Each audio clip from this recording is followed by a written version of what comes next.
फिर extension of accessory rights, suspension of easement, servient owner not entitled to require continuous compensation or for damage caused by extinguishment or suspension. तो servient owner जो है उसको कब compensation नहीं मिलेगा वो दिया गया है। और फिर रिवाइवल ऑफ ईजमेंट्स, ये किस तरह से किया जाता है, तो ये सब चैप्टर 5 में है। इसके बाद फिर लाइसेंस। लाइसेंस एक फी होती है, एक अधिकार होता है दोनों के बीच में कि एक की प्रॉपर्टी दूसरा इस्तेमाल कर रहा है तो उसको कुछ ड्यूरेशन के लिए लाइसेंस देते हैं। और ये लाइसेंस जो होता है, इसे जो यूज करता है उसको अधिकार मिल जाता है और बदले में उसको फीस देनी पड़ती है, उसको लाइसेंस फी बोलते हैं। तो लाइसेंस की डेफिनेशन दी गई है 52 में। ये आखिरी चैप्टर है इस अधिनियम का। इसमें फिर वू में ग्रांट लाइसेंस, ये लाइसेंस कौन देता है ये दिया गया है। फिर ग्रांट में भी एक्सप्रेस और इम्प्लाइड, मतलब एक ये करार लिखित या अलिखित दोनों तरीके से हो सकता है। तो जो भी मान लो कोई रेंट देता है या कोई चीज को इस्तेमाल करने के लिए फीस देता है या कोई मेंटेनेंस चार्जेस देता है, तो ये एक्सप्रेस या इम्प्लाइड हो सकते हैं। तो ये अधिकार कंटिन्यू रहते हैं। Then accessory licenses annexed by law, कि जो कानून भी इस तरह के अधिकार दे सकता है। देन लाइसेंस व्हेन ट्रांसफरेबल, कि जब ओनरशिप वगैरह ट्रांसफर होती है या लाइसेंस किसी को ट्रांसफर करना है तो ट्रांसफरेबिलिटी के बारे में बताया गया है। Then grantor's duty to disclose defects, कि कहीं पर कोई डिफेक्ट है तो उसको बताने की ड्यूटी होती है ग्रांटर की। फिर grantor's duty not to render properly property unsafe, कि जो प्रॉपर्टी है वो अनसेफ दशा में ना चली जाए किसी भी तरह से, जैसे कोई स्टेयर केस वगैरह है या वो टूट फूट गया है तो किसी भी तरह से वो अनसेफ ना हो जाए यूज करने वालों के लिए, ये ग्रांटर की ड्यूटी होती है। And grantor's transfer is not bound by license, अब वो किसी को ट्रांसफर कर देता है तो वो फिर वो लाइसेंस के लिए इस्तेमाल बाध्य नहीं है। मान लो एक की प्रॉपर्टी दूसरे को बेच देता है तो दूसरा जो है वो फिर अपने लाइसेंस की टर्म्स एंड कंडीशंस पर नया लाइसेंस करके नई फीस वो चार्ज कर सकता है। तो एक के लाइसेंस दूसरों पर मानना बाध्यकारी नहीं है। देन लाइसेंस में रिवोकेबल, कि लाइसेंस को वापस कैसे लिया जा सकता है। फिर रिवोकेशन एक्सप्रेस और इम्प्लाइड, ये भी जो है लिखित या अलिखित दोनों तरीके से होता है। Then license when deemed revoked, और फिर license is rights on revocation और license is right on eviction, कि जब प्रॉपर्टी से किसी को रिवोक कर दिया जाता है या फिर जब किसी को एविक्ट कर दिया जाता है तो एविक्शन के बाद जो लाइसेंस ही होते हैं उसके राइट्स क्या होते हैं, वो सब यहाँ पे लाइसेंस वाले चैप्टर में दिया गया है। तो ये इस कानून के इम्पोर्टेंट प्रावधान है।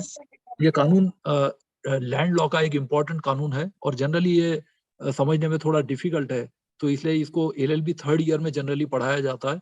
और एलएलबी थर्ड ईयर में जो होता है इसमें एक तो जमींदारी अधिनियम होता है, उसके अलावा जो अधिनियम है उसमें एक जो ट्रांसफर ऑफ प्रॉपर्टी एक्ट है और उसके अलावा ये ईजमेंट्स एक्ट है। तो ये कुछ इंपॉर्टेंट प्रावधान है जो लैंड लॉ में आते हैं। इसमें जो सूट जो चलते हैं, सिविल केसेस चलते हैं, तो सिविल केसेस जो होते हैं वो पहले तहसीलदार की अदालत में होता है। तहसीलदार के बाद फिर इसमें डीएम के यहाँ पे जो अपील की जा सकती है।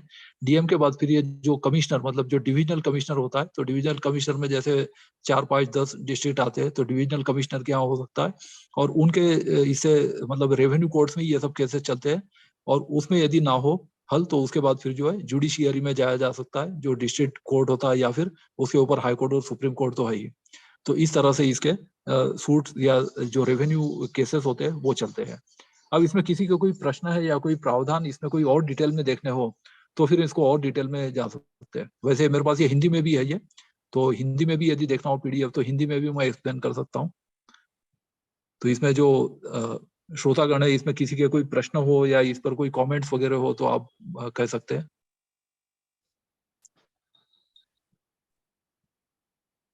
सर इसका पीडीएफ हिंदी में डाल दो तो बहुत अच्छा रहेगा। हाँ जी, हाँ जी, हिंदी में भी है पीडीएफ, हिंदी में। तो सर इस पर डाल देना सर जिससे हम पढ़ लें। हाँ जी, हाँ जी, मैं इसमें ग्रुप में पोस्ट कर दूंगा। जी जी हाँ, ग्रुप में पोस्ट कर दूंगा क्योंकि हिंदी में भी है ये। और जस्ट अ मिनट, हिंदी वाला भी मैं बता देता हूँ।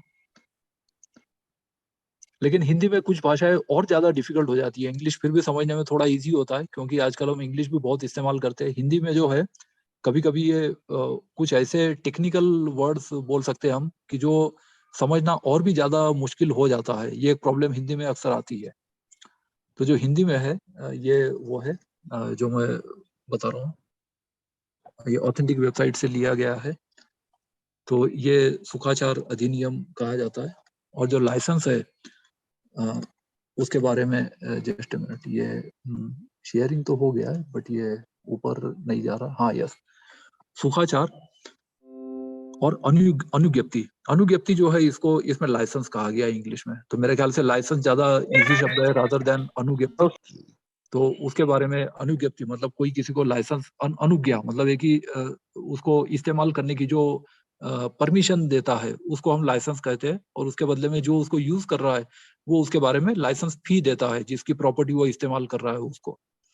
तो इसमें ये सब प्रॉपर्टी होती है कि जिस पे टाइटल किसी और का है लेकिन इस्तेमाल कोई और करता है, तो वो सब चीजें इसमें आ जाती है। तो इसमें संपत्ति से संबंधित जो भी आमतौर पे जो पड़ोसियों में जो झगड़े होते हैं, पड़ोसियों में जो विवाद होता है, उसमें अक्सर एक तो पैसेज को लेके होता है कि जो आने जाने का रास्ता है किसी का वो कोई ब्लॉक कर दे या उसमें कोई बाधा क्रिएट कर दे, या फिर कभी कभी ये होता है कि कोई खिड़की या जो दरवाजे है प्रकाश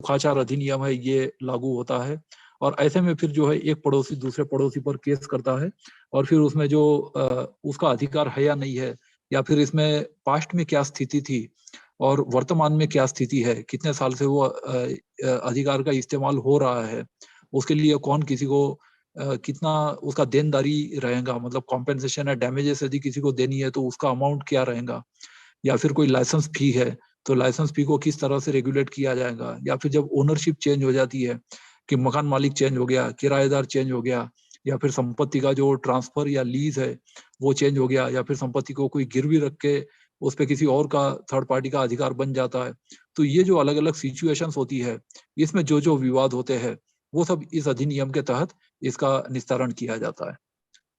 जहां तक आरटीआई का सवाल, हाँ यस, हाँ जी, हाँ जी सर, ये था कि एक खेत के लिए चक्रोड़ जा रहा था 10 सालों से। हाँ हाँ, तो वो अब जो है वो खेत पीछे वाला खेत वाला को जोड़ देता है, कहता है ये उसमें कागजों में है ही नहीं, तो अब उसके लिए कुछ हो सकता है या उसका लीगल रहता है? ये 10 साल से क्या इस्तेमाल कर रहे थे, क्या बताया आपने, किस चीज का? 10 साल से चक्रोड़ होता है, खेतों पे जाने के लिए एक रास्ता होता है। हाँ, ओके ओके, तो वो जो है 10-15 साल से यूज हो रहा था। अच्छा ओके, अब आके वो खेत वाला पीछे वाला खेत वाला को जोड़ देता है, जेसीबी से वो डगरा वो जो चक्रोड़ है उसको हटा देता है और खेत में मिला देता है उसको। अच्छा ओके, तो अब उसके लिए अब हमें मतलब इसका लीगल हक है या हम उसको ले सकते हैं, मतलब वापस चक्रोड़ वो बन सकता है? वो कह रहा है कि कागजों में नहीं है। हाँ नहीं, कागजों में नहीं है तब भी कोर्ट इसको मान्यता देता है, क्योंकि वो लिखित या अलिखित किसी भी तरह का हो सकता है। इसमें आप ये कर सकते हैं कि पहले तहसीलदार के यहाँ एप्लीकेशन दे सकते हैं कि भाई पहले ये सिचुएशन थी और 10-15 साल से हम लोग यूज कर रहे हैं और हमारा इस पे टाइटल नहीं है, टाइटल किसी और का है, लेकिन हम चूंकि पहले इस्तेमाल कर रहे थे तो हमारा सुखाचार का अधिकार बनता है, और ये सुखाचार से हम इसको इस्तेमाल कर रहे थे तो आगे भी हमको इसको इस्तेमाल करने दिया जाए। तो इस तरह से सुखाचार के ये अधिकार के लिए आप एप्लीकेशन दे सकते हैं कि हमारा जो पिछला अधिकार था वो बना दिया जाए और इसमें किसी भी तरह से बाधा पहुंचाने का प्रयास जो ओनर है वो इसमें ना करे। इस तरह के आप एप्लीकेशन दे सकते हैं, और फिर तहसीलदार जो है वो डिस्प्यूट मतलब जो फैक्ट वगैरह देखकर, और वो मतलब टाइटल किसी और का होता है लेकिन उस पर दूसरे का भी सुखाचार का या उसको इस्तेमाल करने का अधिकार हो सकता है, तो वो आपको देखना पड़ेगा। हाँ हाँ, तो अब उसमें देखिए कि इसमें रेमेडी क्या हो सकती है वो आप देख सकते हैं कि आपको कॉम्पेंसेशन चाहिए तो कॉम्पेंसेशन मिल सकता है, और यदि वो यथास्थिति पूर्व की तरह करना है तो वो यदि रिवर्सिबल चेंज है मान लो तो फिर से उस तरह को मतलब ये करने के लिए भी आप उसमें एप्लीकेशन में कर सकते हैं, मतलब किस टाइप की आपको रिलीफ चाहिए, है ना, क्योंकि पॉसिबल कोर्ट तो वही करेगा, जो चीज इम्पॉसिबल है वो तो हो नहीं सकती, है ना, तो इससे वो बहुत दूर से घूमना पड़ेगा। हाँ वो चीज तो है। तो उसमें देखिए कि जहाँ पर जैसे कि कोई शॉर्टकट आता है ना, तो उसमें भी यदि डिस्टेंस बच जाता है, आपका ट्रैवल का कॉस्ट बच जाता है, तो ये चीज आप कोर्ट के ध्यान में ला सकते हैं, और कोर्ट जो है वो अधिकार को रिस्टोर कर सकता है कि पहले से इस्तेमाल कर रहे थे तो आगे भी उनको इस्तेमाल कर दिया जाए ताकि खेत में जाने का जो रास्ता है तो लंबे रास्ते किसी को ना जाना पड़े, है ना, तो इसलिए आप एप्लीकेशन दे सकते हैं, और मुझे लगता है ये सुखाचार में ही आता है ये मामला, और इसमें जो तहसीलदार है वो ऐसे मामले में निर्णय ले सकते हैं। ये सब सुखाचार का बता रहे हैं कि तहसीलदार की कोर्ट भी किया सकता है, ये स्टेट टू स्टेट डिपेंड करता है। जैसे उत्तर प्रदेश में क्या है कि उत्तर प्रदेश रेवेन्यू रेवेन्यू का ही काम कर सकते हैं, और जो उनके उसमें है जिसका इस तरीके से जिसके फेवर में है उसी के फेवर में सुखाचार सीधे तो कोर्ट में जा सकता है सुखाचार के लिए। ये रेवेन्यू कोर्ट तहसीलदार के यूपी में तो नहीं हो पाएगा, अगर यूपी में करेंगे तो वो कुछ वेरिएशन है, मैं थोड़ा इसमें बता देता हूँ आपको फिर से। जी जी, ये बिल्कुल सही है। संविधान के मुताबिक क्या होता है कि जो ये है लैंड जो है ये स्टेट सब्जेक्ट है, स्टेट मतलब राज्य सूची में आता है, तो लैंड के मामले में जो है इसमें अलग अलग स्टेट में थोड़ी स्टेट अमेंडमेंट भी है, मैं उसको थोड़ा बता देता हूँ डिटेल में कि लोकल एक्सटेंड आप देखिए, it extends to the territories respectively administered by the